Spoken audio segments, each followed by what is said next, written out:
o presente verbal. De volta para o futuro.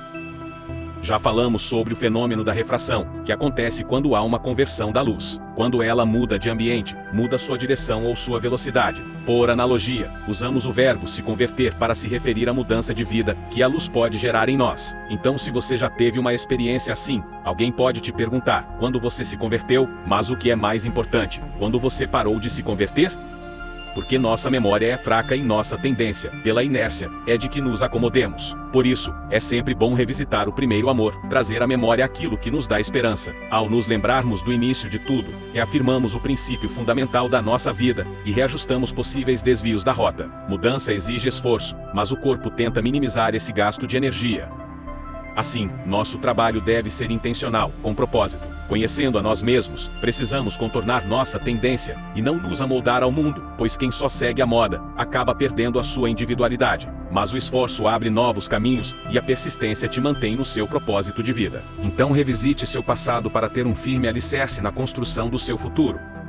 Sua visão de mundo pode ter mudado completamente com o tempo. Conquistas, traumas, ganhos, perdas. Sua experiência pode tanto embasar sua missão, quanto embaçar sua visão. Qual dos dois efeitos o tempo causou na sua vida? O que sua versão do passado acharia de você agora? E o que pode mudar hoje para melhorar sua versão futura?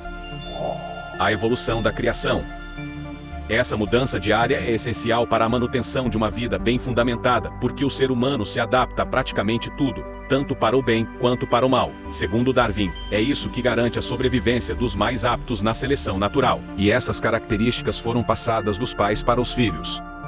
Por isso conseguimos viver em uma ilha polar ou tropical, no deserto ou na floresta, na montanha ou na praia. Quem sabe, futuramente até na Lua ou em Marte. Nossa capacidade adaptativa é surpreendente, e isso é ótimo para nosso sucesso como espécie, mas pode ser perigosa para o indivíduo. Somos capazes de nos adaptar a extremos de temperatura. Depois de um tempo ouvindo um ruído constante, deixamos de ouvir. Quando ficamos em um lugar com odor desagradável, com o tempo deixamos de sentir. Todavia, também podemos deixar de sentir quando estamos em relacionamentos abusivos, por exemplo.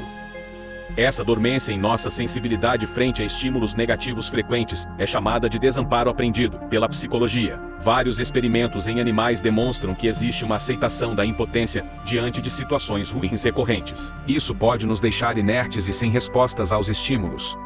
Se não tivermos esperança de algo novo para nos tirar dessa situação, permaneceremos desamparados. Não buscaremos uma mudança, porque achamos que somos incapazes de atingir nossos objetivos. Já a fé nos leva à evolução, renova nossas esperanças e cria em nós um desejo por mudança, independentemente das circunstâncias do passado. Passado não, gerúndio. A conversão espiritual não pode ser, portanto, um evento único, pontual. É o início de uma série de mudanças que você passa a ter para ajustar o foco da sua visão, de acordo com sua fé. Se você só se converteu uma vez, há muito tempo, talvez seja esta a hora de um novo cálculo da rota. Não por acaso, a Bíblia diz que as misericórdias do Senhor não têm fim, e se renovam a cada manhã em Lamentações 3:22 e 23. Aqui bastaria dizer que eram infinitas. No entanto, o autor quis deixar bem evidente a necessidade desse renovo diário. Não basta se revestir do novo homem em uma única experiência, ela necessita de ajustes e perdão diários.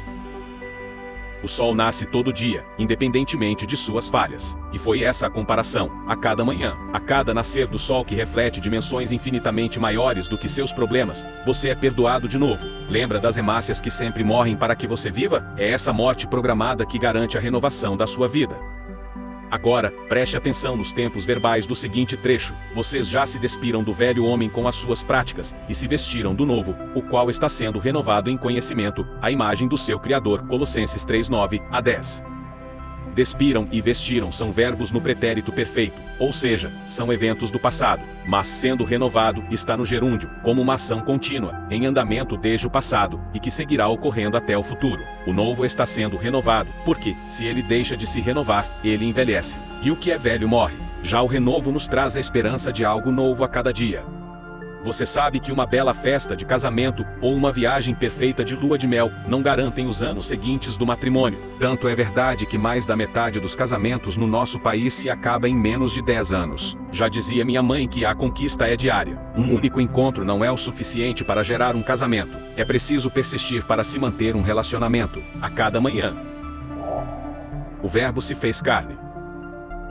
É assim no nosso corpo, no espírito, no casamento, na natureza. Algo velho morre enquanto algo novo nasce. Você vê os seus avós e pais morrendo, mas também vê os filhos nascendo. Um mundo que só envelhece e não se renova seria deprimente e insustentável. Um desamparo aprendido interminável.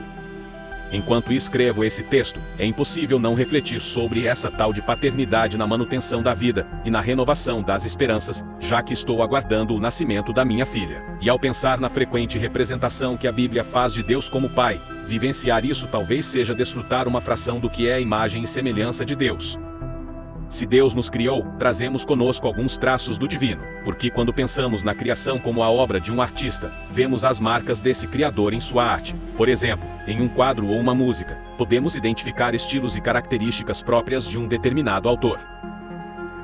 De maneira parecida, temos espírito e alma, algo que transcende a carne, pois somos criaturas de Deus. Mas mesmo no corpo em si, em sua complexidade microscópica, já podemos observar a revelação de certa ordem divina. Considerando que a tendência natural seria a desordem e caos, esse design inteligente já seria uma bela assinatura do seu artista. Contudo, sermos só criaturas não era o suficiente, porque a criatura tentava ser maior do que o Criador, o que levou à morte e destruição. Era preciso um renascimento dessa vida para estabelecer o novo vínculo da paternidade de Deus. Aí que veio o Verbo, presente desde a criação, que haja luz. Ele trouxe a luz ao mundo, e foi o elo de sangue e carne, que transformou criaturas em filhos verdadeiros. E que pai ou mãe não deseja o sucesso do filho? Quem não traça planos e sonhos para oferecer aquilo que é de melhor aos filhos? Assim também Deus quer o melhor a você, que você reflita a essência de quem o criou, porque você traz em seu corpo, alma e espírito, as marcas de quem o adotou como filho. Futuro mais que perfeito. A partir dessa paternidade, nossa relação muda. Deixa de ser humano só um servo do divino. Ainda que haja submissão, esta ocorre por laços de amor, e não só de temor. Por misericórdia e pela graça de Deus, por meio de seu Filho Jesus, que intermediou essa reunião de família. Entretanto, não pense que a vida cristã é só paz e amor. Existe também a disciplina e a justiça. Assim como qualquer filho imaturo, choramos e fazemos birra quando não recebemos aquilo que desejamos. Aí não preciso nem falar, né? Chega o pai e corrige aquilo que está errado. Você já aprendeu que a nossa visão limitada de um boneco palito é incomparável à visão de quem está em outra dimensão. Nossos problemas e desejos aqui são infinitesimais comparados à eternidade. São um grão de areia no meio de trilhões de galáxias. Assim, não cabe a você compreender tudo isso em sua totalidade. Basta aceitar o convite desse almoço em família, que você já fará parte disso, mesmo sem entender direito, porque o ingresso é a fé naquilo que não se vê. Dizem que não existe almoço grátis, mas esse existe, com pão da vida e vinho novo. Hoje é grátis, porque o preço já foi pago pela graça divina. Eu sou, é o presente verbal, o verbo no presente, em qualquer sentido que você queira interpretar dessa ambiguidade. Pode ser uma análise gramatical, uma presença divina no tempo atual, uma oferta de Cristo. Mesmo se o seu passado foi imperfeito, este presente do verbo é o que te possibilitará um futuro mais que perfeito. Que você continue convertendo seus caminhos a cada dia, nesse eterno gerúndio, para refletir a assinatura do Pai, o seu Criador.